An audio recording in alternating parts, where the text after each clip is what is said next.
Yo, what's up? How you doing? Bro, I'm tired. I ain't gonna lie to you, bro. I'm good though. I'm blessed, man. It's good to see you, man. Good to see you.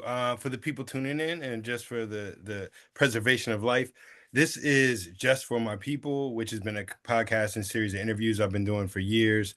And it will be artists, people I've met, people I don't know. And part of it is just to remind folks, remember humanity, like is one love. I firmly believe there's some amazing people out here, and anything I can do to amplify those voices, I'd love to. And obviously, Marcel, introduce yourself, let people know who you are, what you do. But I want to start with saying, if y'all don't know, do the research. Like, don't just stop here and be like, oh, nah, go check out the history, go dive into the hip hop. All right, but yes, sir, introduce yourself, please. My name is Marcel P. Black. I'm a father. I'm a son. I'm a husband. I'm a hip hop educator. I'm a African American studies teacher. I'm a underground conscious MC. I'm a Pan African. I'm a Marxist. Um, Son of a gospel musician who loves hip hop, who still believes in hip hop, who loves black music. And I still feel that hip hop as a culture, MCing as a craft, all the other cultural expressions can be conduit to Black liberation. And yeah, that's from raised in Southern Oklahoma, lived in Baton Rouge, Louisiana for 20 years. Now currently reside in Tulsa, Oklahoma. HBCU graduate. Just trying to do something with the culture, man. So, the reason I tell people out there, do the research, do the history, is you've hit so many topics in one intro, like in a small paragraph.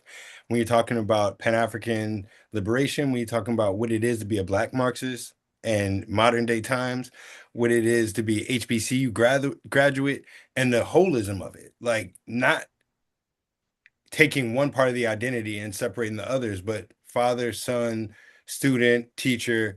And to me, that's what I love about hip hop and that you bring all this together. You're here and we're going to talk about your album. So let people know the name of the album. And then I'll ask you a couple of like kind of questions just to get us going. But I almost called Black Love. It's funny because I was telling him it's showing backwards on my screen.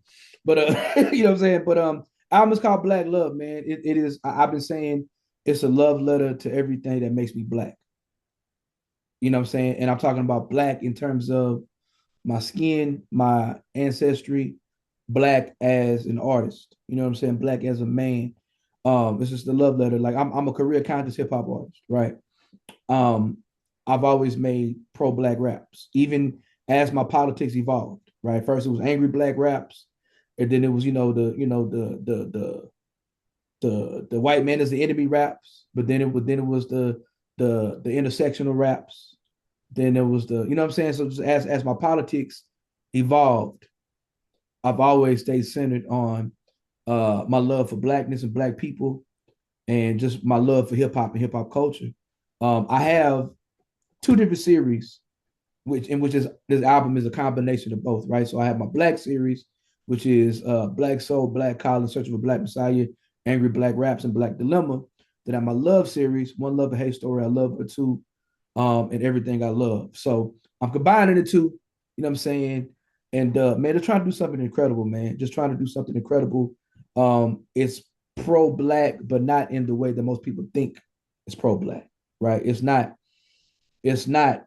overly political, but it is a love letter to all the different black genres, you know what I'm saying, that I love, that inspire me. And I want to have some fun. Like my last album, Everything I Love, was uh shout out to my producer, Jay Philly. We do all the love series or whatever, but Everything I Love was an album about me grieving my father's passing during the pandemic. And that came out 5 years ago. Therapy and time, you know what I'm saying, has allowed me to actually have fun with music and not be so heavy. You know what Okay. I'm saying? But still honor my father's wishes and honor his legacy. It has a heavy God. I'm a son of a gospel musician, so it has a heavy gospel influence. You know what I'm saying? But I decided not to curse or say the N word. You know what I'm saying? You know what I'm saying? So, Yo, so for my children, for my mama who don't listen to my music anyways. But you know what I'm saying, for my students, whatever. Like my father's been passed for almost 6 years, and this is his favorite album. Right. You know what Bro, I'm saying? you so you've opened up a lot. I wanna before we I'm a I teacher, so I forget. talk a lot. And so if I'm saying too much, just cut me off. If I'm going too long, No, just no, cut me no. off. It's dope. There are three things that I want to tap in on, and they all kind of interrelate. One is being a hip hop artist, and like you rhyme like for real. Like you mentioned earlier, you have fun. I think sometimes people have this binary of either it's fun or you really rap for real. And most of the artists I really dig can do both.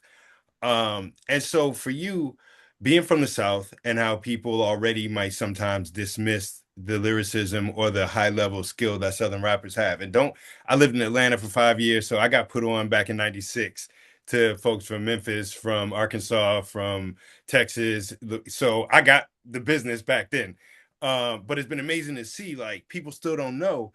And with in general, with black culture, sometimes being a northerner, you get folks in cities who sometimes out of the history of the southern Jim Crow element will say, well, F the South. We don't think about that. But half the black folks live down there.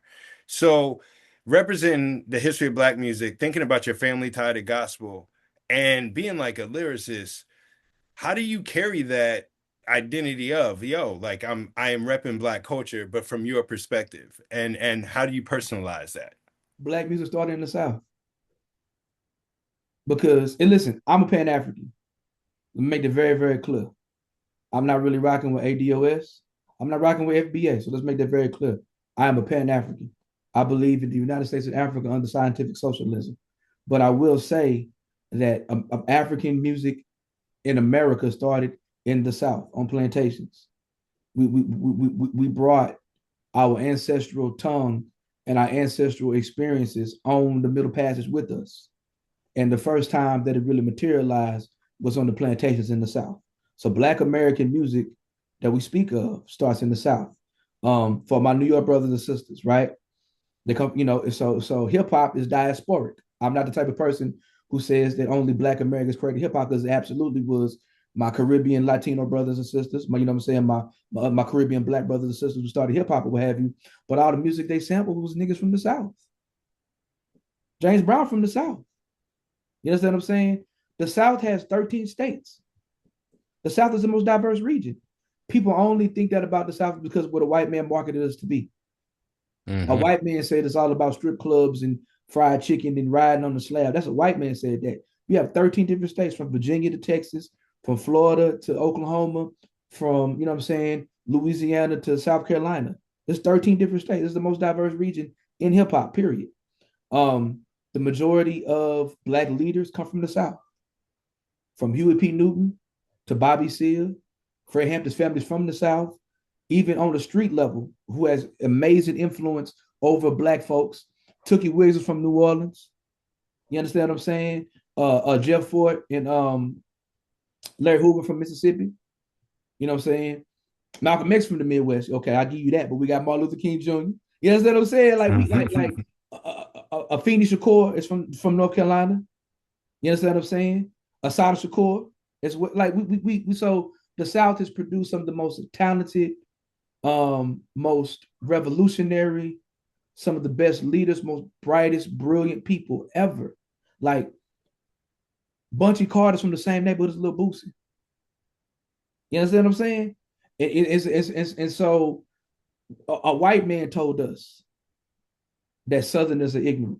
Even like there's never been a time. Now Southerners caught the most hell as it pertains to, you know what I'm saying, the peculiar institution of chattel slavery, and but the most resistance to slave rebellion took place in the South.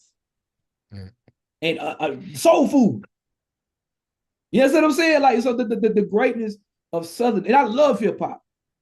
I'm a hip hop. I'm a backpacker through and through. But before I'm hip hop, I'm a Southerner, and before that, I'm Black. You know what I'm saying? Mm. And so I carry it with me because that's who I am.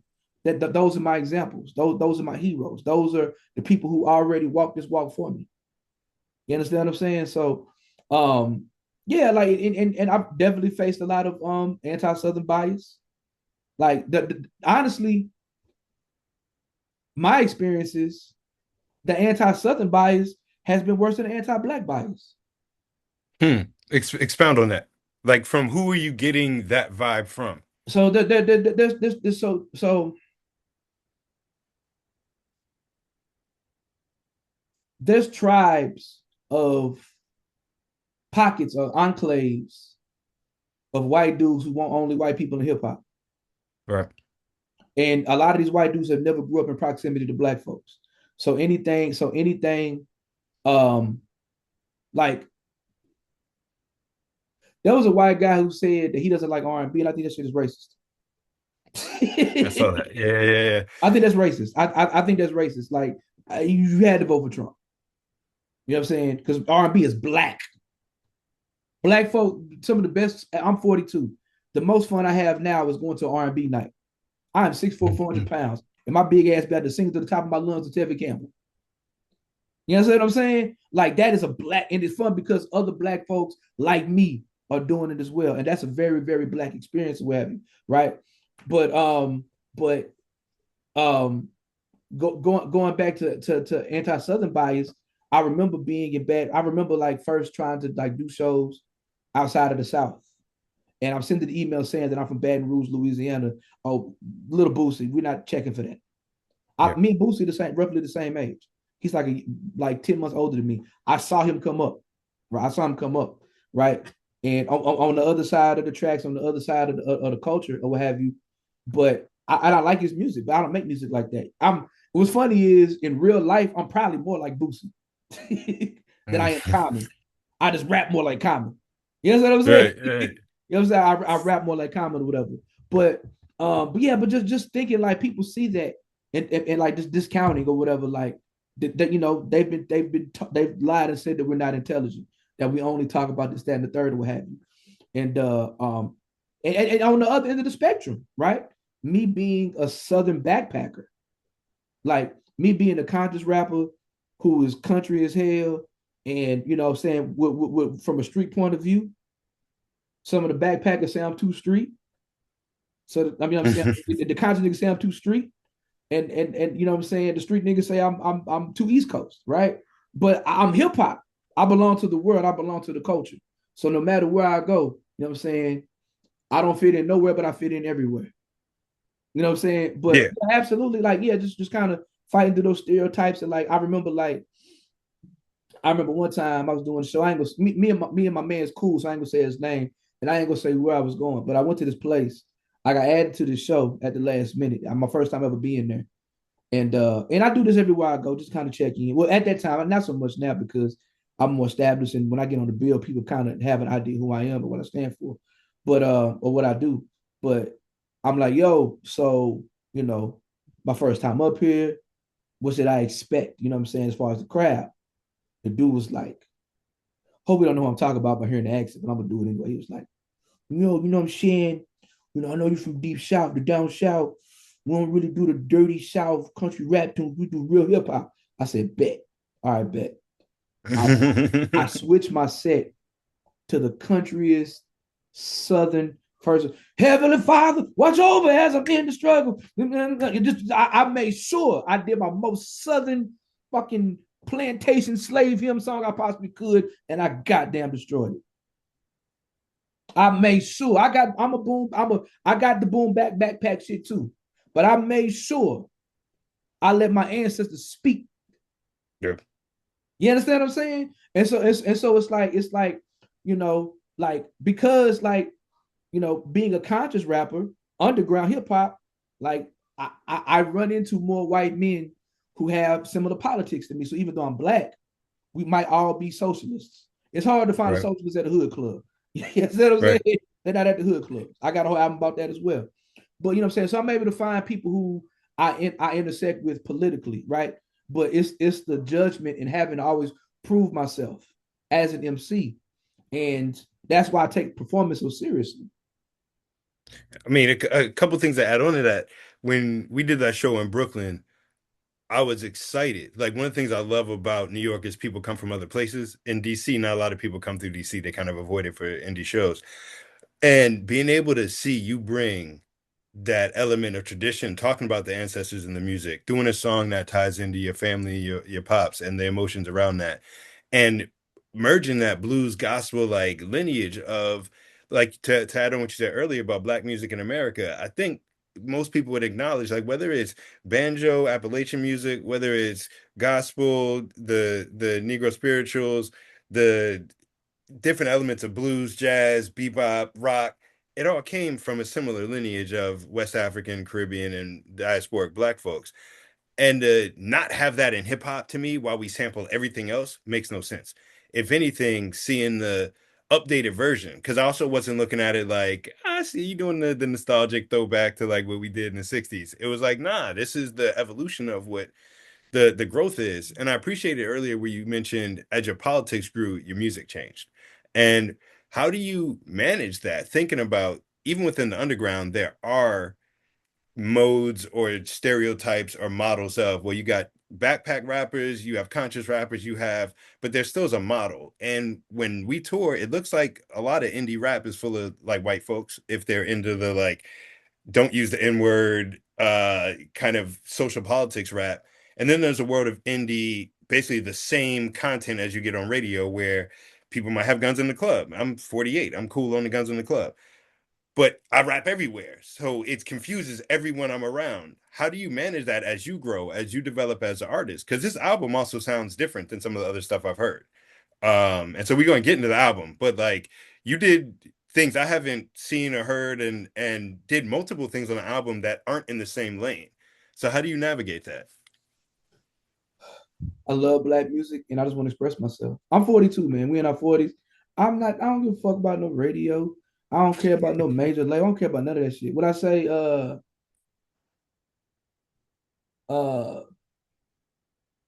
I spit that shit that these crackers can't colonize, never platform, they ain't gonna play me on Spotify. I don't care about none of that type of shit. Like if I'm 42 years old and if I'm gonna be leaving my house, leaving my wife and my kids, I'm gonna do the fuck. I'm an only child, so you know what I'm saying. I'm not a selfish person, but I'm only gonna do what I want to do, right?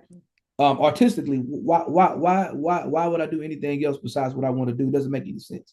There's nobody who puts bread in my pocket. There's nobody who tells me what to do. I want to make dope hip hop. I want to entertain people. I want to educate people. I want to carry on this cultural legacy. I want to add to the culture. And honestly, like as a son of a gospel musician, you know what I'm saying. God bless his soul. I saw my pops like touch people with his music. You know what I'm saying. I saw people like I said on the song on the title track, like I would see him create a song, right on his chicken scratch in his bedroom. And then I see him play on his guitar. Then I see him go downstairs and do a demo. Then I see him, what I'm saying, either, he might go to the studio and record it, or he might take it straight to a church service or a revival. And I watch where people reacted to it. And so that's what I'm here to do. I don't know nothing else. Like I said, Daddy Good was a gospel singer, so that's all I know. Taking music on the road in search of saving souls, right? Um, I got work to do because heaven is my goal. So like, I like that's what I'm supposed to do. I can't explain why. You know what I'm saying? But honestly, just being inspired, man. Like I don't want to do the same thing. Like Black Dilemma, I made a statement with Black Dilemma. That was my critique of conscious hip hop from a conscious rapper standpoint. I made that Right. statement. You know what I'm saying? I made that statement. Now I want to make a love letter to everything that makes me black. And so for me, I don't believe I'm to the point, Chris, where it's like, and this might sound I'm a fairly optimistic person. This might sound a bit pessimistic, but like I used to believe that I could just make something that people will enjoy just because I made it. And that's not true. Right. Now I believe that people will enjoy what I earn from them. I think I've made the best album of my life. And so now I have to put the work in to earn people feeling the same way as I feel about it. and I love the process. I think that's what's different than me about me than a lot of people. I love the process. I don't want it if it ain't muddy. I want the blood, sweat, and tears. I want the grind. If we playing in a small room in Brooklyn or we playing at the Barclays, I'm working the same way. I want it. I Yeah, need yeah. that. I need that. I need to be able to, if it ain't but 5 people in the room, when I leave that room, I want to slap your dap. And when I slap your dap, I want to feel that you feel that I was the best motherfucker on the planet for that 15-minute set. And I have to Right. earn it. Right. And so that's what I believe in. I believe in the grind. I believe in the process. I believe in the hustle. You know what I'm saying? But I believe in what I have to say. And I believe in putting that work in to make you feel about it the way I feel about it. And that's what motivates me. So with the new album, what would you want people to feel? Like I kind of want to get into some of the songs and some of the perspectives that you shared that I appreciated. But in general, when a person sits down with the album, is this an album you want to hear in pieces, like one song at a time on a playlist? Is it a sit down beginning to end listen? Is it riding in a car? What's your imagined way a person should have this I experience? should have asked you, should I watch my language on your podcast? I Nah, apologize. you're good. Okay, You're cool, good. cool. I mean, I forgot you were northeast coast. Y'all live more liberal than southern country Negroes. You know what I'm saying? You know, but so it's good. But uh, one thing that I really did set out to is like I know that my biggest calling card is my live performance. Right? I was just telling my barber earlier that there's a lot of people who they've come to my shows. Every time I come to town, they buy my T-shirt, they buy my merch, and they'll even do the call and response with me. But they're not listening to the music. That's one of the cons of being so personable, right? That when I'm there, you love me, but you don't really listen to me when I leave. I wanted to make something that you're going to enjoy listening to for fun. Niggas don't like music no more, bro. Niggas like this. Niggas like the internet. Niggas like to argue. Niggas like to fuss.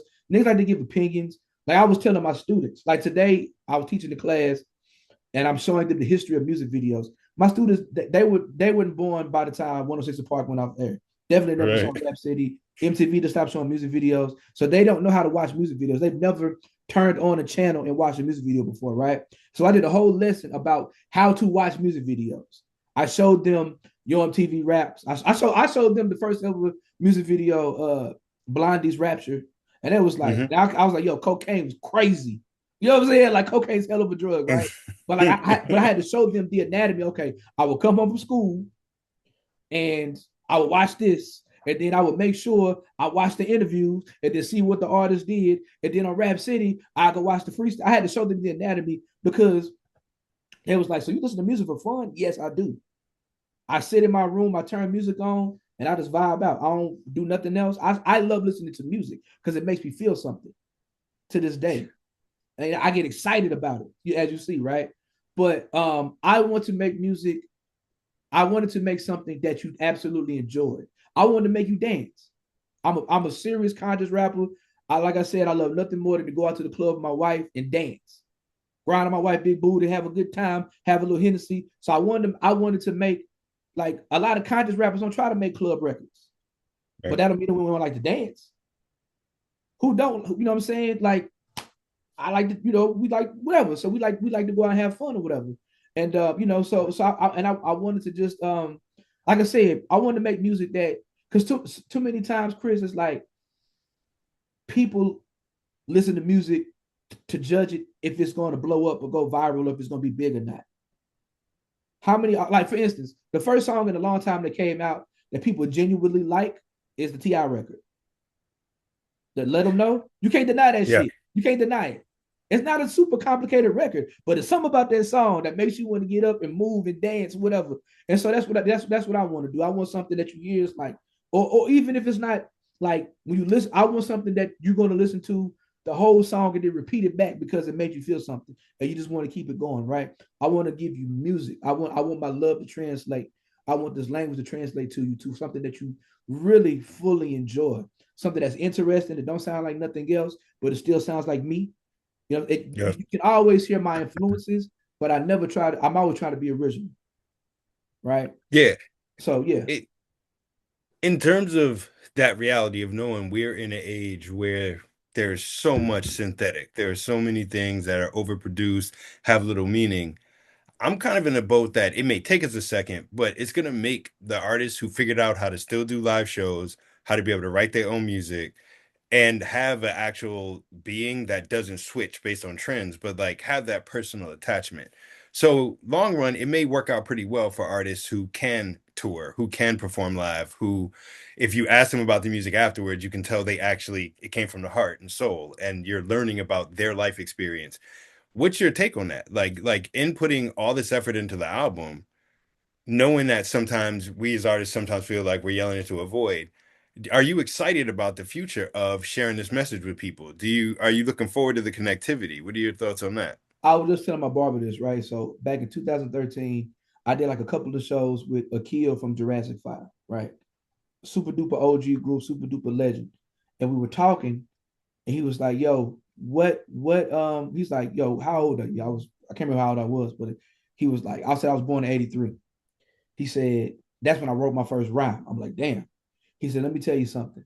He's like, starting rhyming in 83, it was 40 years ago at the time. He said, I've seen every single trend of hip hop take place. East Coast, West Coast, be Biggie and Pac dying, Jay-Z coming up, snap music, crunk music, techno music, trap music, every type of trend you could think of, hi-fi, boom bap, whatever. And he was like, the one thing that has never left is underground hip hop. It's never left. Every city has 50 to 100 motherfuckers who want to pay $10 to go in, raise their hands in there like they don't motherfucking care, buy a CD and buy a t-shirt. So for me, you know, I I look online and I get disappointed. I look at social media, I get disappointed. But when I go into those small venues in Brooklyn, when I go into those small venues in Portland, Maine, when I go to Athens, Georgia, I see the culture still alive. And there's people Yeah. who still love what I do. And so it's up to me to do the work. Like my OG Cesar Comanche told me, I remember I brought him to Baton Rouge back in like 2017, 18, and nobody came to the show. And I was very, very upset about it. Right. And I said, man, like, man, you don't understand. It's like, it's frustrating trying to do underground hip hop in the city that's known for like jig music and street music and club music. And he was like, well, here's the problem you have. Now, mind you, I was already performing a lot, traveling a lot, and touring even. But he said, I was born in Jackson, North Carolina. I live in Raleigh, North Carolina, but I rap where my fans are. So for me, it's all about doing the work to get to my fans. And for Yeah. me, it's all about being personable to like get to really meet somebody. Like, I want when you listen to Marcel P. Black, because when I see a person, I'm gonna give you a hug. You know what I'm saying? I'm gonna offer you a hug. You know what I'm saying? Because I believe in consent. I'm gonna offer you a hug. But when you listen to Marcel P. Black, I want you to feel like you just got a hug when you finished. Like you know me. Like is that Yeah. person. Is that, you know what I'm saying?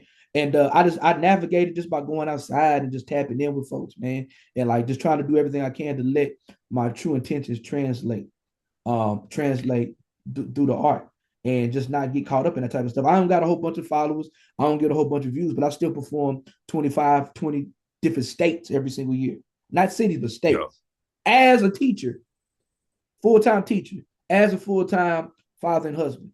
You know what I'm saying? Really married. I don't know what child support is. I'm with my babies every single day. You understand what I'm saying? I don't know about no child support. Shout out to everybody who pay child. I'm just joking. I'm just joking, whatever. But Nah. no child And support shaming. But yeah, but like, and I still do it, and I'm still able to do it because of those personal connections. So for me, it's all about the people, man. I don't make music for, I don't like rapping about myself. I don't like rapping about superfluous things. Like I'm the I am the people. I'm a proletariat. I am not the pig. So whatever the people is on, that's what I'm trying to connect with. on this project, Black Love, what not that only one song does, but which song do you think most encapsulates the vibe of the album? Like if for some reason a person can only have time to listen to one at first, The what title song track, would you Black. suggest? The title track, Black Love. That's the greatest song I've ever made. That's the Tell greatest me song why I've you ever think done. why. So rest in peace, D'Angelo. I sent I was just because I've been driving Uber just to fund my sneaker habit. You understand what I'm saying? And so to make sure I By keep the it way, right. you have a banana sneakers collection. I didn't know when I first got to know you. I've seen some of your online posts. So I'm like, oh, Didn't wear the same pair for a whole school year? For a whole semester, 80 days. Okay, that's wild, bro. 80 Three different pairs pairs of of shoes. And I shoes. could have did 100, but I didn't want to, it was stuff I didn't want to, unds, you know what I'm saying? And I didn't want to wear my busted joints. I could have did 100. 80, but anyways, everybody knows who's wearing polo, right? But I got back into sneakers and I just been doing it, right? But Right, right. I'm sorry, what was black. So 2 days before, so so I'm driving Uber, just like I said, fund my sneaker habit or what have you, and so I'm listening to like a lot of playlists, and a lot of times whenever I hear something dope, um, so okay, let me go here. So the whole concept of this album originally was I want people to dance. I wanted to be R&B thing. That's what I wanted to be R&B thing. So I'm listening to my old R&B playlist that has like 300-400 songs on it, and D'Angelo's "Lady" comes on, and it's like a 16 bar break on it. And I said I want to rap over this, so I screenshotted it to him. No, I screen recorded exactly what I wanted or whatever. I sent it to my producer 2 days before he passes away. God bless the dead. And he sends me back a version of that. I'm like, oh my God. Oh my God. You know what I'm saying? And then I record something to it. And then he sends me, I record to it. And I recorded, like, I'm proud of the album because every single vocal that's sung, if I didn't sing it, I wrote it. Right. So all the young ladies singing, I wrote that and I referenced it. So I'm really proud of that because I really worked hard on my pen to like, because I'm a conscious rapper. I can do some conscious raps and do a hook and I'm done. But I wanted to like really flex artistically and use that black artistic genius or what have you. So I sent it to him. He sends it back to him. He was like, I got emotional listening to this. I'm like, what are you talking about? I didn't listen to it away. And then I saw he added that gospel part. I'm like, whoa. And then I'm like, yo, let me re-record my part. And then he adds the end part where it goes full Kirk Franklin at the end. I'm like, yo! And I'm a church boy. I grew up in the church. My father's a gospel musician. I spent so much time in churches and community centers and revivals. And like, if it wasn't for hip hop, I'd probably be Fred Hammond. You know, I'm supposed to be a gospel singer. Like my father was such a good musician that like he was so nice. He sung so good that I was like, I could never be as good a singer as him, so I'm just gonna be a rapper. Right. You know what I'm Right. saying? And I wish I can carry it, I can hear it vocally. I don't have the vocal dexterity or whatever, but I can hear it and I can attempt it. I can write it. I just can't do it all or whatever. But I mean, I grew up in the church, and what's funny about this is it's like, um, what's funny about this, Chris, is like I took all the N words and curse words out on purpose, and it was, I guess, divinely replaced by the word God. This is the most I've ever mentioned God on the album. And I'm not even like, I grew up in the church. That's my foundation. Honestly, when I do go to church, the only thing that really touches my spirit is the music. Right. Even if I'm not feeling nothing that the pastor's saying, I've dealt with a lot of church hurt. You understand what I'm saying? And so I've always got side eyes. There's always some church scandals going on, what have you. I really go for my wife and my kids, but the music always does something to me. If you see me perform, you see the church kid in me, right? And so like this particular album, I think like almost every song I mentioned God. You know what I'm saying? So like this is the most gospel album I've ever done. You know what I'm saying? It wasn't. I didn't plan to do that. I didn't plan. It just happened like that. The Well, spirit moved me. You know what I'm saying? And then here's another thing too though. So on the song "Pump It Up," right? I say this is a brand new sound called Soul Bop, and so you lived in New York City, whatever, so you might feel this or whatever. I love New Jack Swing. I love it, love it, love it. And I love it because in so many different genres. It's gospel, it's hip hop, it's funk, it's R&B or whatever. So Jay Philly and I said, bro, I want to do our version of New Jack Swing. We call it a soul bop, right? And so like if you listen to the album, we got CC Peniston samples, which is like dance house music, right? We got Marvin Gaye, we got soul music, right? We got Shanice, you know what I'm saying? Kind of poppy R&B. We got Mister, yeah. which is hip hop soul music. We got literally I have one song on there. The hook is Outcast. We sample Milli Vanilli. I'm rapping in a Rakim rhyme scheme, and the song ends as a bounce record. Right. So I'm Right. pulling from all these different black music forms. On the Shanice record, it ends with a Tupac sample. You know what I'm saying? On the song with the Marvin Gaye sample, I'm interpolating a Wu-Tang Clan lyric. I have one song that is LL Cool J and Monica, and I'm sampling myself. Hmm. So it's like all these different types of black music that I love dearly. And I had about 25 beats. I only picked 10 songs. So more love is coming too. Black love, more love, MOR love, right? That's coming to whatever. We already got more culture, that becoming more love, that's coming to whatever. But yeah, so like the soul bop thing, and it's like just having fun with it, being creative. And I think, man, like, so I teach high school students hip hop for a living. And let me tell you something, these niggas don't know shit about music. They don't. They don't care. To them, music is background noise. Hmm. It's something that Hmm. they do while they're online. So like they don't think about chord changes or key changes. They don't care about, it's just what goes with this TikTok reel. So they don't know anything. They don't care about anything. I had a student last year at the beginning of school year. I said, "Who's your favorite old school artist?" He said, "Roddy Rich." Hmm. I said, "He's 25." Hmm. Well, he was Yeah. hot when I was in elementary school. I said, when he was 16 too. I say, y'all must think I sound like Run DMC. Like, who's Run DMC? I'm like, oh Lord have mercy. So it's like, so for me, it makes no sense to like try to cater to anybody. You know what I'm saying? I don't care about what they think about the situation, man. This soul bop is people our age, us Gen X's, Zennials or whatever, millennials or whatever, who used to actually get dressed and go out with their partners and go to the club, go dancing, or used to ride around and bump the music or whatever. You know what I'm saying? Yeah. Who used to sit with their partner and dissect the lyrics. It's for us, man. You know what I'm saying? But Soul Bop, bro, it's been fun. This is the most fun I've had making an album in a long time.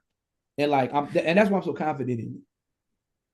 Yeah, I mean, there are two things that I was thinking. One, I've worked in a high school, and I first got brought in to have kids do like a creative writing workshop. And so we annotated one of my raps and we talked about one of my poems specifically, and they were kind of into it because they got to ask me questions and some of the content. But the next time they brought me in, it was to do a general like hip hop history thing about New York. And about 5, 7 minutes in, I'm like, y'all are really disinterested. What's going on? We're in New York City. We're in Brooklyn. We're talking about your cultural backgrounds. We're talking about the music that gives voice to the youth. I get into my whole hip hop's amazing thing. And for me as a young person, and then I was like, hold on, where y'all family from? And out of the 13 or 15 kids in the class, 11 of them, their parents were from other countries where hip hop wasn't what they grew up with. And these kids, I was older than their parents. Some of them in high school, they're 14 or 15. I'm above 35 at the time. So not only culturally, the kids from Honduras, the kids from Senegal, why am I expecting them to know Wu-Tang? And Wu-Tang is way older than the kids are in terms of cognitive availability. And so it's interesting seeing how music sits when it's fully available. And in New York, you don't have that assumed cultural attachment. I would have guessed, being not from New York, I thought everybody must have been cardboard, backspin, hold down hip hop culture. And it's like, no, the young people got internet culture. The young people got a different wave of practice. It So even though so the so music's so so one thing available. I've learned, like I have two teenagers as well. My son will be 14 next week. My daughter's 15. And so when I grew up, to this day, you will never be able to tell me anything bad about Michael Jackson. And I'm going to cry when I go watch the movie. I'm gonna cry right now. You're gonna see a big black man crying when I go watch the Michael Jackson movie because I'm already in tearful right now. But being that my parents was so, I don't want to say super religious because I want to say like that, but like they didn't curse, they didn't drink, they didn't smoke, none of that. But they didn't play any type of negative music. So they only play gospel music in Jackson 5 or Michael Jackson, right? Um, so I love it to this day. I had no choice. These kids got these. I remember having to like Mhm. get somebody to buy me a CD that had a parental advisory sticker, and I would have to turn the CD sleeve around to hide it, right? But I was in their car listening to what they listening to. Now these kids got earbuds. My daughter's favorite rapper is Tyler the Creator. I have no fucking I don't play that shit, but she has her own Right, phone. right. She has her own earbuds, right? I mean, I don't. I think Tyler's talented, but I'm not hating on that. What I'm saying, but I don't play his music. They No, don't. but that's real. But The availability of the they music. grew up listening to little brother, in my car, some type of conscious hip hop or whatever. But that's not what they listen to of their own. We didn't have the access when we were kids to be able to listen to what we wanted to listen to. Yeah. Literally today on the intercom, my principal came on and was like, "Yeah, no more headphones." The kids is walking around with headphones, big ass headphones on their ears all day, right? No more headphones because y'all not whatever. So like our kids, so and then also if you think about it, you're a little bit older than me, whatever, but for the most part, when we were teenagers, the rappers we admired were maybe 5 to 10, maybe 15 years older than us. And if you think about it, the quote unquote young rappers, the kid rappers, they rap like little kids, Yeah. like kiddie rap, right? We didn't have access to people our age who were doing real hip hop or I just doing definitely didn't. anything that we, you know what I'm saying? Like people, people, whatever. Now these kids, like if you're 17 years old, your favorite rapper is probably 19, 20. Because of social media and because of smartphones, like every single child has access to other children at all times. Mm-hmm. You had to be Jay-Z to get in front of to get in my ear space. You know what I'm saying? Another 16-year-old couldn't do that. You know what I'm saying? Unless he was Bow Wow. You know what I'm Right. saying? It's so now these students, these young people, they have access to and then like we had you're older than me, so I know you feel this, right? When Rap City wasn't on, not Rap City, when UMTV Raps wasn't on, we would turn on MTV and watch 10 rock videos before we saw 2 rap videos. And so we had to kind of start to like Nirvana or whatever, you know what I'm saying? Different type of Mm-hmm. music that wasn't hip hop, that wasn't rap, right? Now these kids, everything is on demand with these kids. They don't know what commercials are. They don't, everything is streamed. They only listen to what they want to listen to. So like I So asked my students, what's your favorite album? None of them have a favorite album, right. but they don't listen to songs on the playlist. So they only listen to what they like. They only watch what they want to like. They don't even put themselves in a position to be open-minded enough to where something that they don't want is in their circumference. And then a lot of the stuff that's on here is very arbitrary.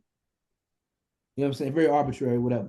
But and so with that said, like they know I rap. They think it's cool that I rap. I've had on Grammy nominated homeboys and OGs and legends come talk to my class, and everyone is like, y'all have no idea who y'all got as y'all teacher. Y'all teaching something serious. And they like me. They love my class. They love me. Nobody's asked to hear my music. Nobody, Yeah. no, they don't care about that part of it. They think it's cool that I rap. Like I'm leaving tomorrow to go on tour or go on a little weekend run. They think that's cool that my teacher's leaving school to go rap. Nobody's asked to hear my music whatsoever. You know what I'm saying? But it's cool. And I learned a lot. I learned a lot about it. I learned a lot about like I'm able to like really stay tapped in with Black youth culture. And so Yep. and that's what it's all about for me. And I mean, two things. One is I'm okay at 2025. I realized I probably wasn't going to make music for the 8-year-olds, the 80s. I was never kind of going for the mainstream. I had a specific take. So as a almost 50-year-old, I don't have much of interest in rapping for teenagers. Like I do have some poetry and I do have some stuff. But when I work with the youth and they try to egg me on it, they're like, yo, Mr. Carr, like, yo, let me bust something. It's like, if we have a vibe and I know because I put my heart into it. And I am a real person that even if a 15-year-old tries to diss me, if I put my heart in it and they I'm gonna not light you being up. genuine, I'm gonna have a problem. I'm gonna have to my childhood comes out of me. But so when it's connective, I'll share it. But I usually am like, I'm not here to rap. I rap for grown adults. So what freedom is there for you? This is the second part of it, and knowing that there is an audience of people now who are 35 up to 65 who love hip hop, and almost nobody makes anything for them. So over the last maybe 4 years, I've been blessed to be mentored by Merce. We've gotten pretty close, had a lot of great conversations. Um, like he's poured into me, giving me a lot of game, giving me a lot of opportunities, and I'm forever thankful for him. Um, and I hope he doesn't. I mean, this is a private. It's not bad, but it's a private conversation. I don't think you'd be offended by me saying this, and I cap you not. I can screenshot it and show it to you if you think I'm lying. So he dropped his final album last year. Mm-hmm. I want to say, and I'm sending him his flowers, texting him, appreciate you, thank you. Like I know who you are. You've been an inspiration to me since I was a teenager. Thank you very much.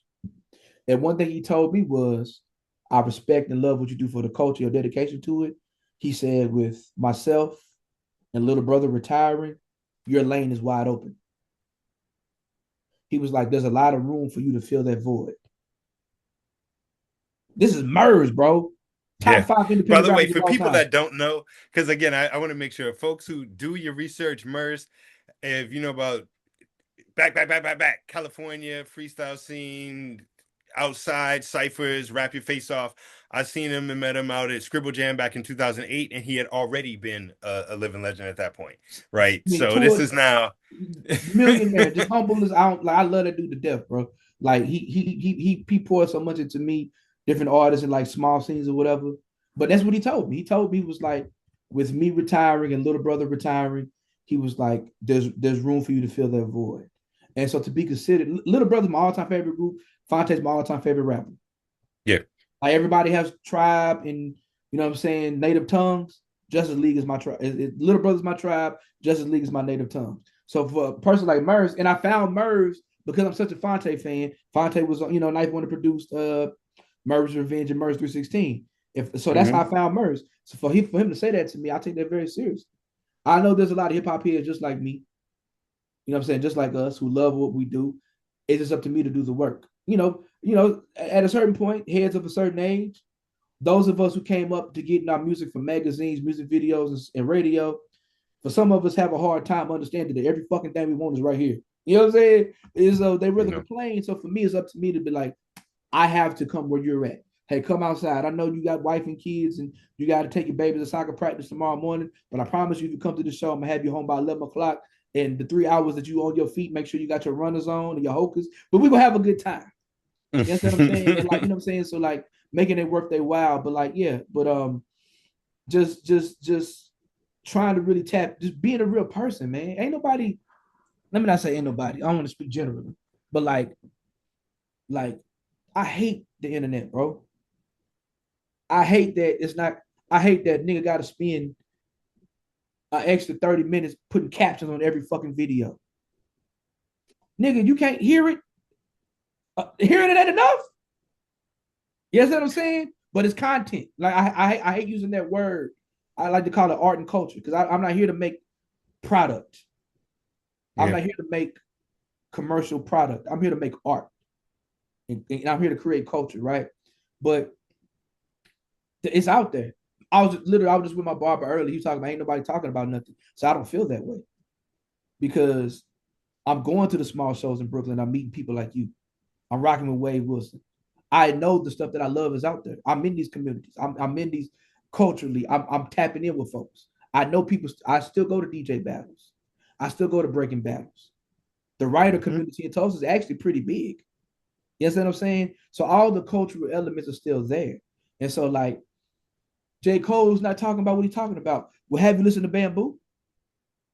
Bamboo is the most politically rapper on this planet, politically radical rapper on this planet. He's dropped two incredible albums addressing everything that's going on in Palestine. When everybody's scared to talk about it. So I don't need J. Cole to talk about this. I don't need Right. Kendrick to talk about this. You know what I'm saying? I love Jid. Ain't nobody Jid is snapping. You know what I'm saying? So it's Yeah. like everything that I love in hip hop is there. You know what I'm saying? If I can't find it right here, I'm gonna get on the plane. To add on to that, I'm in a feeling of whether people are into politics, whether it's music, art, whatever. I'm interested in the people that have such passionate feelings getting involved and being active. And so run locally. I'm not telling everyone to run for the president. I don't think voting is the only answer to change society, but I'm around a lot of people that are intelligent, have good ideas, and are passionate about things, but have taken themselves out of the political process. I'm around a lot of musicians in a certain way who've decided you can't do music without focusing on content. And I'm in the boat of go put the music in front of the people. Get out of your house and go engage with humans. Part of the music experience used to be, and again, could be romanticizing, but griot tradition, human gathering, exchange of culture. We sing, we dance, we laugh, we drink, we eat, we cry, but we have to do it together. And that's not the only time we're together. And so we have to do things as community members. What would you say to people that are hesitant to hit the road or who have this fear of I don't know if I can do that. Like as a person that has done it. Now, first, also I will say not everybody can do it, but let's say the person can do it. What do you tell people who are hesitant or who aren't haven't taken that leap to hit the road and take the music to the people?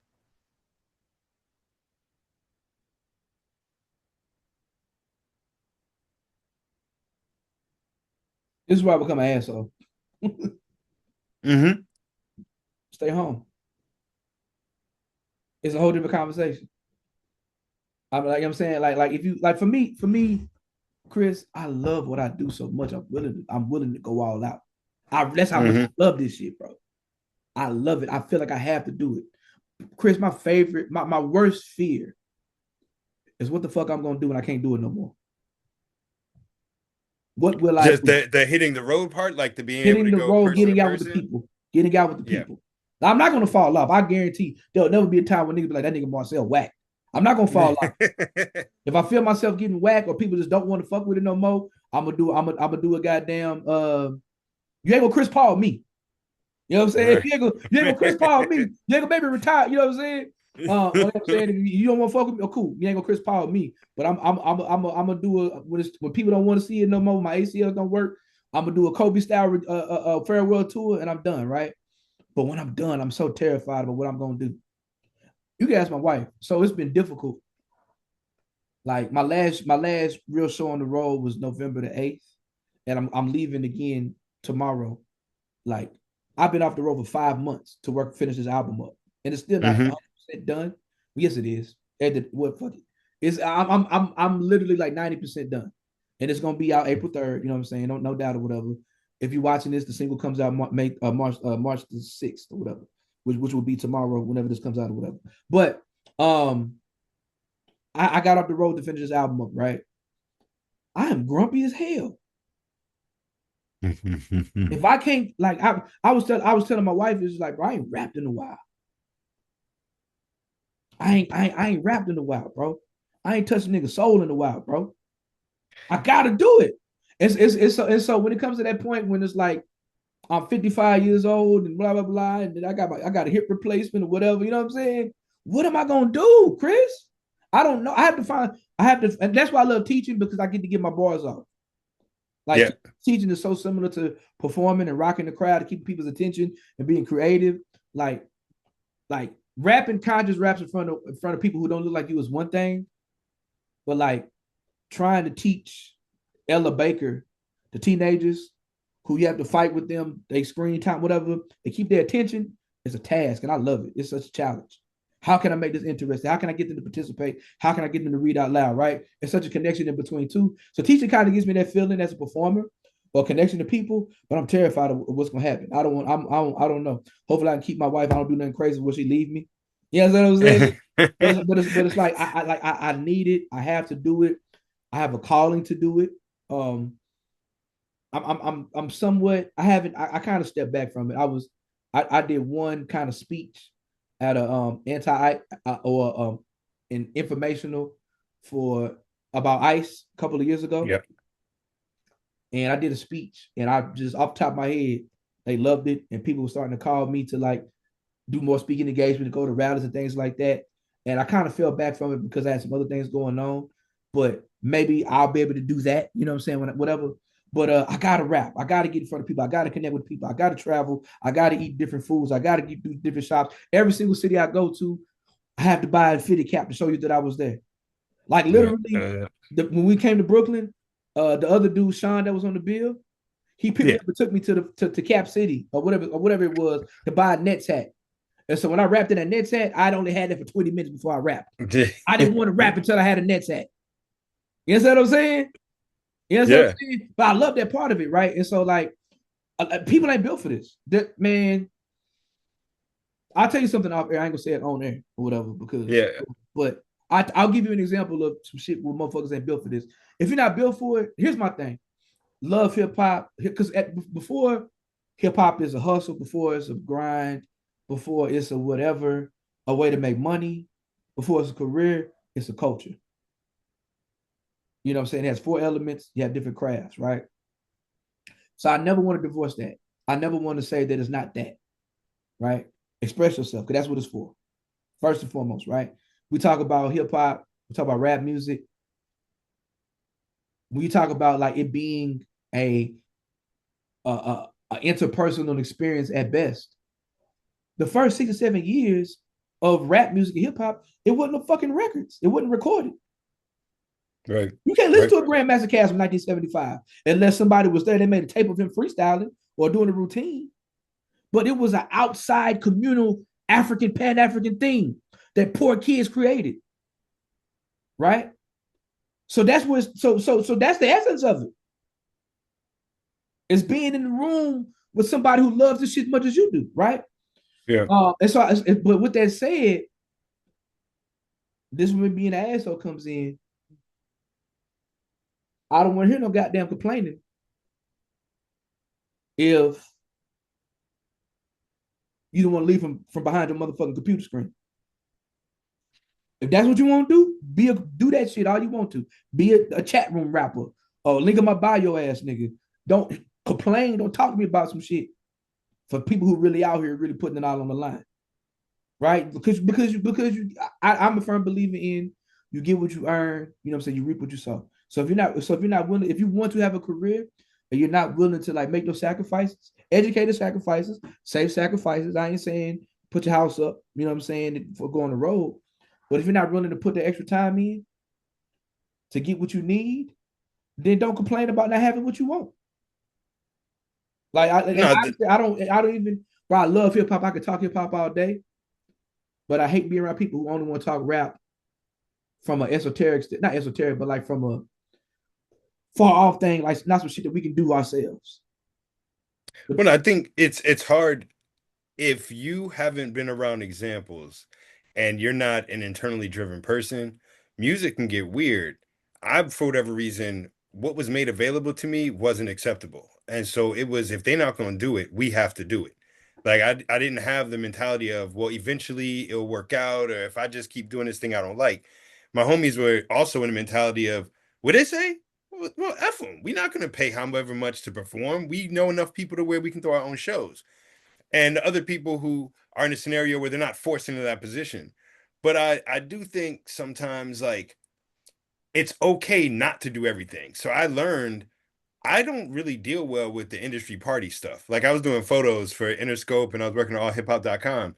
And there's a part of me and my friends who were like, bro, you just got in, you met so and so, you got to do it. Make sure you get the info. And I'm sitting there like, it was corny, bro. People were gross. I didn't need to wait for the media to tell me about all this abusive people stuff. It was real early when you meet people, you're like, oh, this is a room for the predators. I don't want nothing to do with this.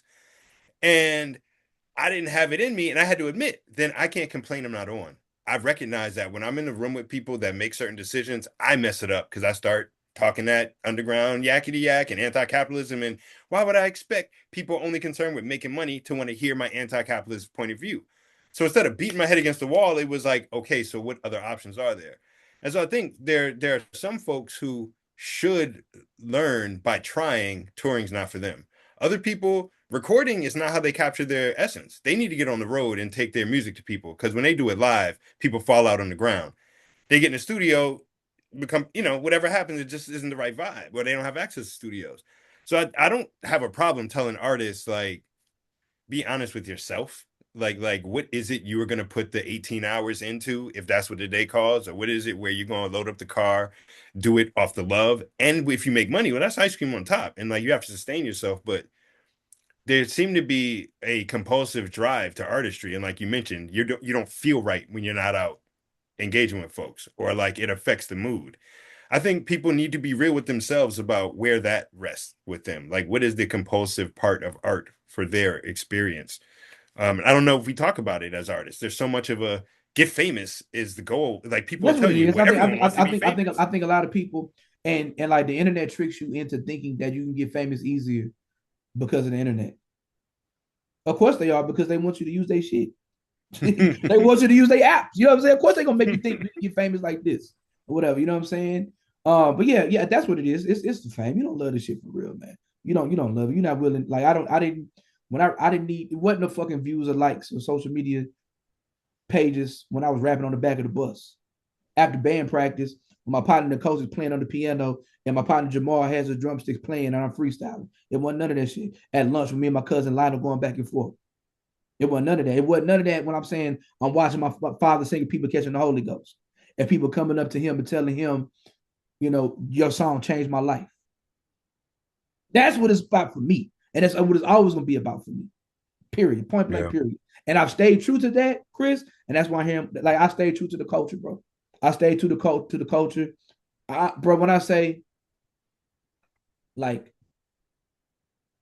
my politics have evolved, and so there's some things that I wouldn't say I would say differently now.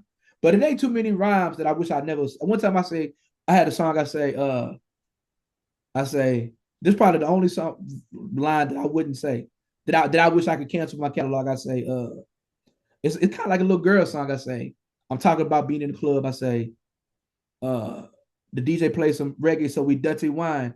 Then he plays some R. Kelly so we slow grind. I wish I wouldn't have said R. Kelly Right, right.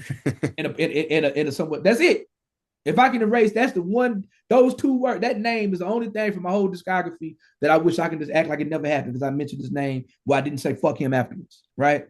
I Right. could have said Usher. I could have said, you know what I'm saying? I could have said a lot of different stuff, but whatever. But other than that, like I stand by everything I said. It's been true to who I am. You know what I'm saying? Been true to who I am, of course. You know what I'm saying? So, I want to ask you a question though. Yeah. First of all, I appreciate you listening. Like, you know what I'm saying? Like this story, this album tells a story. Um, and I'm curious to what your interpretation of the album was. Oh, all right. So I'm gonna let everyone know I have a problem when I listen to hip hop. Like I'm listening to lyrics first. I hear the beats, but I'm definitely lyrics oriented first. I'm definitely biased towards people that are able to implement vocabulary in a way that excites me to where I'm like, I would have never put those words together. I never would have arranged those metaphors similarly in a good way. And I've seen Marcel perform live. So I came into it kind of like I don't know what to expect.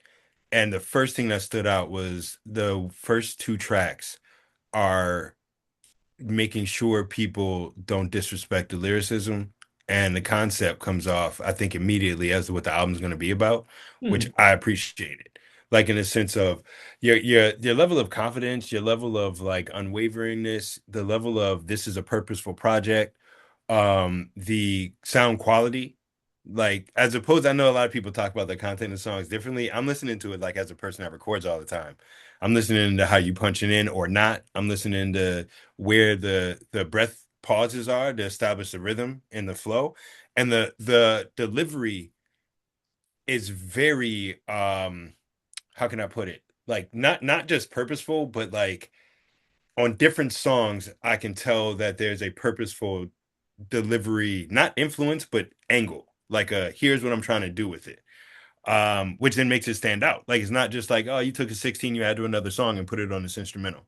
It sounds like there's a cohesion is what I get from it. And the reason I asked earlier about how people should listen to it is, yeah, there's some songs that if they want a playlist, I'd like it. But hearing beginning to end, and I didn't listen all in one sitting, but I listened in like two chunks. I think it's rare that I can do that with people's albums. Usually, a lot of artists are doing the hodgepodge stitch of, well, I need my song for this group of people. I need the song that's influenced by these types of trends. Here's the video that went really well, but I put it out a year and a half ago, and here's the new song I just made. So the sound quality is different on everything. Um, and I don't get interested in all that. Like I'm kind of like I expect artists to make things I don't like, so I don't need them to cater. And so I like the breadth of what you try to do on the project. Um, And honestly, usually when artists who are known or would self-identify as conscious try to do fun music, I'm like, yeah, there's a reason you should do political rap. Like it's not the look. But nah, like I was found myself being like these songs that are oriented to joy and like talking about black joy, like are necessary. And it not just be black joy is I'm not trying to say this is the only thing expressed in hip hop, but often black joy gets turned into like how drunk, high, or flagrantly promiscuous can you get? How much can you skirt the law as the fun things to do? How many guns you gonna bust? And I'm grown. There are other ways we have fun. It's not like life is over when you're not 25 anymore. And so I appreciate then an adult perspective on loving hip hop, loving black culture, love of self, but love of humanity, and it not being this exclusive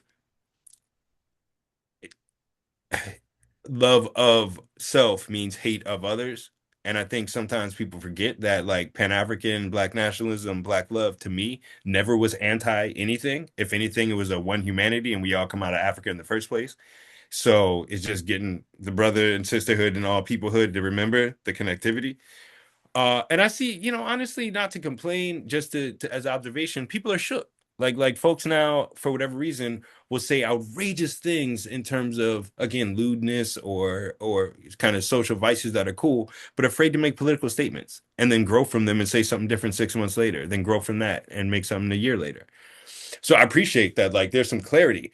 Um, and the gospel, the southern gospel music influence I appreciate. The live music, even if it's sampled, but the adherence. So like when I moved to Atlanta in 96, my homies were playing me Tila and playing me a whole bunch of stuff from like Memphis and then Louisiana and Florida.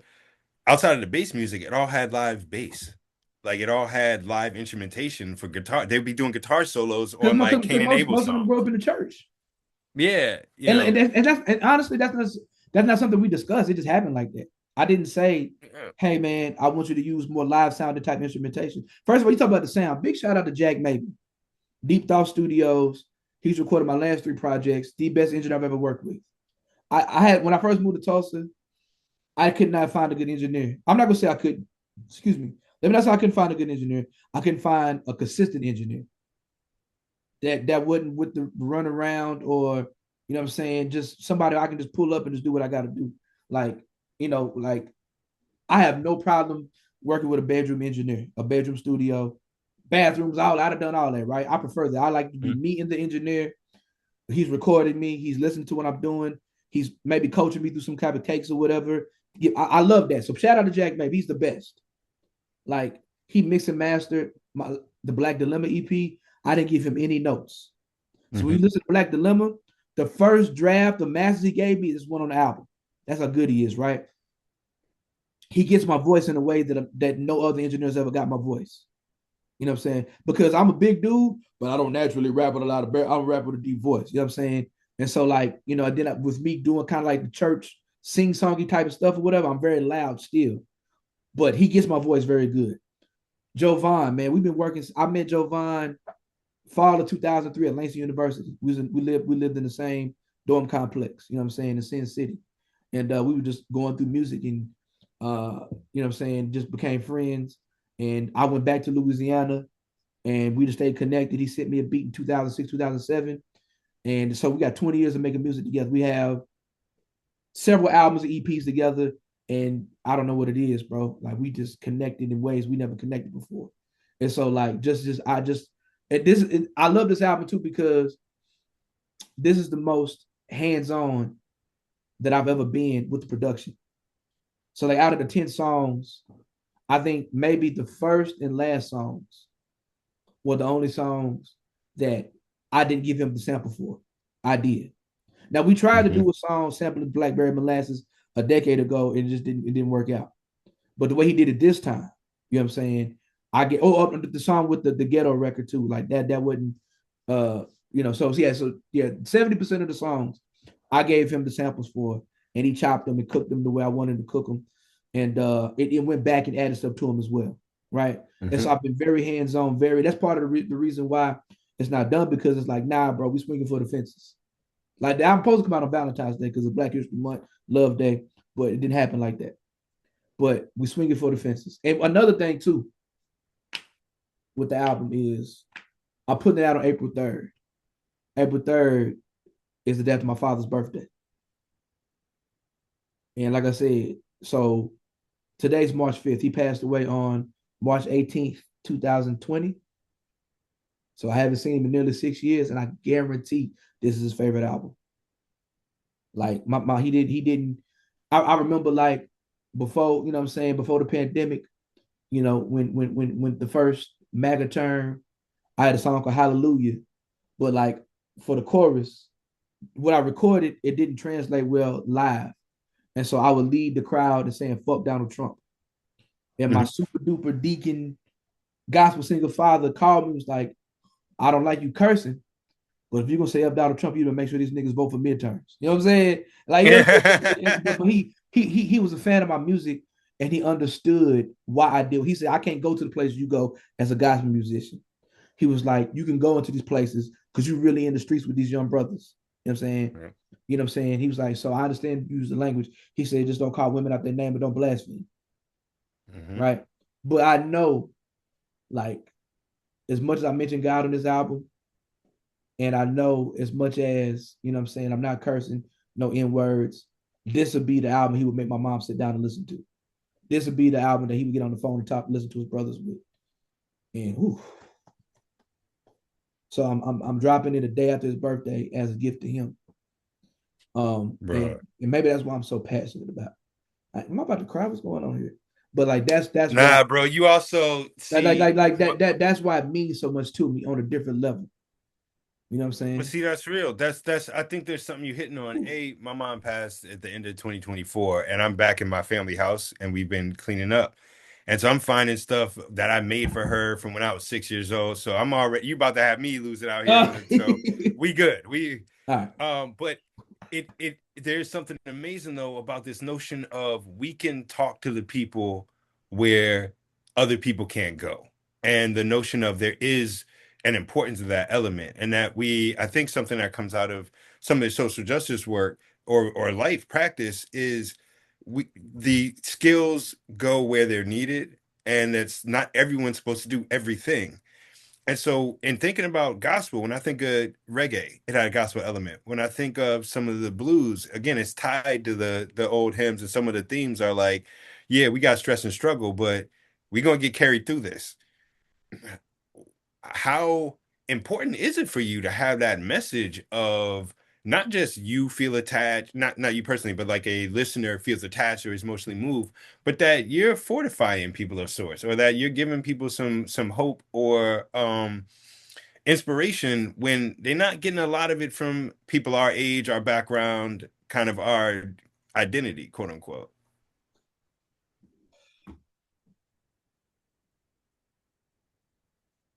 So you ask you say how important is that to me?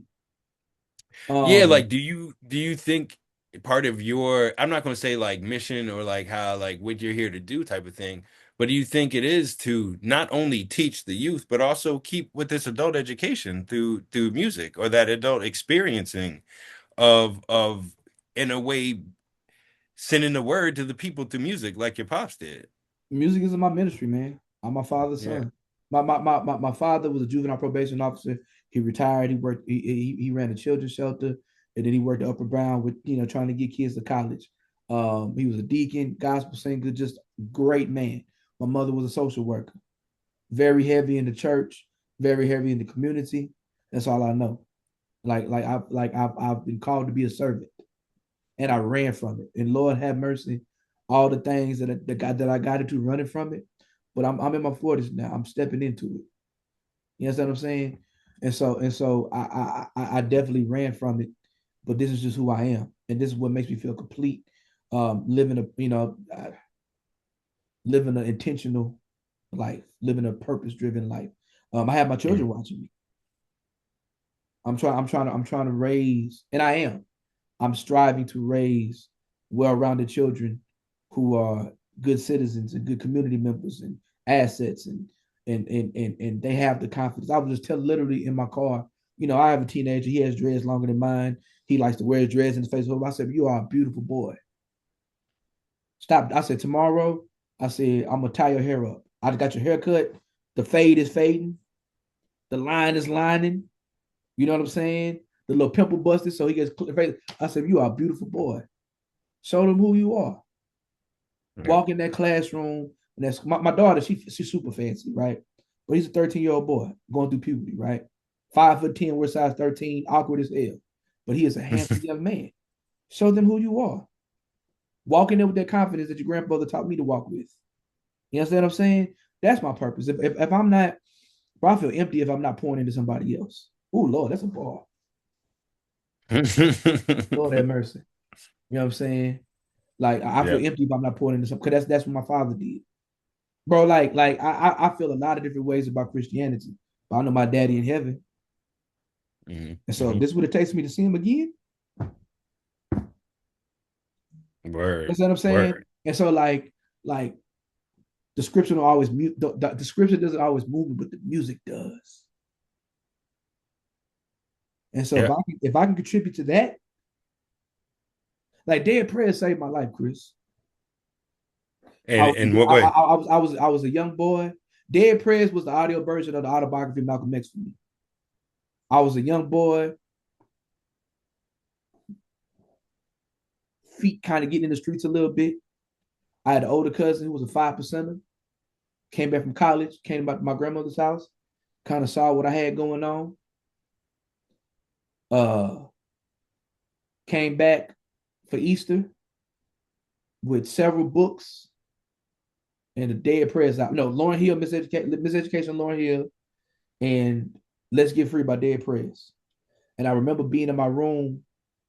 I listened to the Lauren Hill album, It's Clean or whatever.